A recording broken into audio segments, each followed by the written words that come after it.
Assalamualaikum warahmatullahi wabarakatuh. Perkenalkan, nama saya Husnul Khatimah. Saya mahasiswa biologi Universitas UIN Araniri, Fakultas Sains dan Teknologi. Saya akan meringkas sebuah video webinar yang berjudul Arus Laut. Pengertian dari arus laut. Arus air laut adalah pergerakan massa air secara horizontal dan vertikal untuk menuju keseimbangan. Panjang arus laut itu ribuan kilometer dan lebarnya kurang lebih 200 km. Arus laut terbagi dua, arus laut hangat dan arus laut dingin. Apa itu arus laut hangat? Arus laut hangat yaitu arus laut yang bergerak dari lintang rendah atau daerah panas ke daerah lintang tinggi atau daerah dingin. Sedangkan arus dingin adalah arus yang bergerak dari daerah dingin ke daerah panas. Faktor-faktor yang menyebabkan terjadinya arus adalah angin, perbedaan permukaan air, perbedaan temperatur, perbedaan salinitas dan kepadatan air, pasang naik dan pasang surut, dan juga bentuk pantai.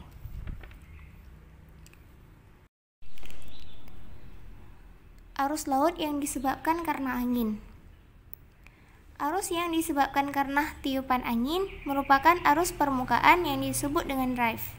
Karena rotasi bumi dan bentuk bumi yang bulat, arah arus biasanya menyimpang ke arah kanan untuk belahan bumi utara dan ke kiri untuk belahan bumi selatan.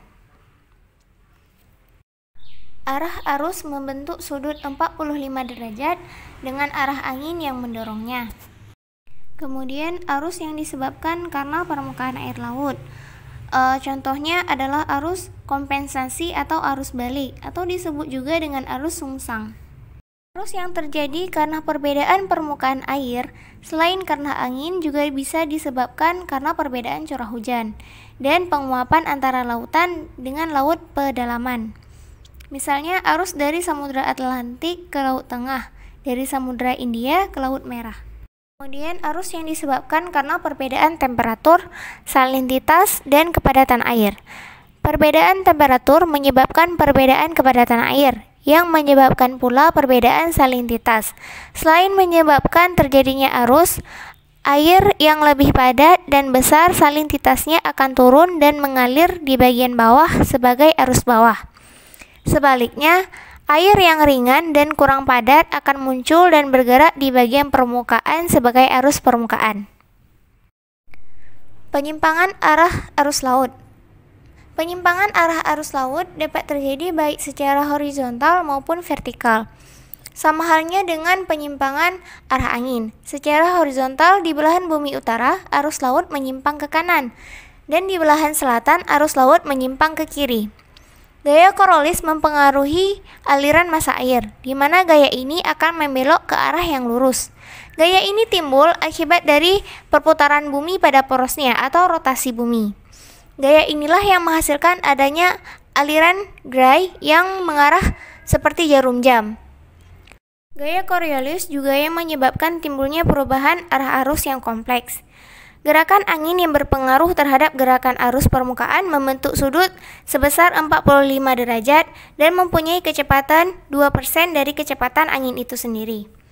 Bila angin bertiup dengan kecepatan 10 meter tiap detik, maka dapat menimbulkan arus permukaan yang berkecepatan 20 cm tiap detik. Kecepatan arus ini akan berkurang sesuai dengan makin bertambahnya kedalaman laut.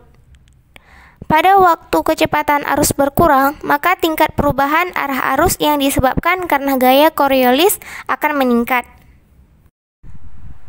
Sekian presentasi dari saya, mohon maaf apabila banyak kekurangan.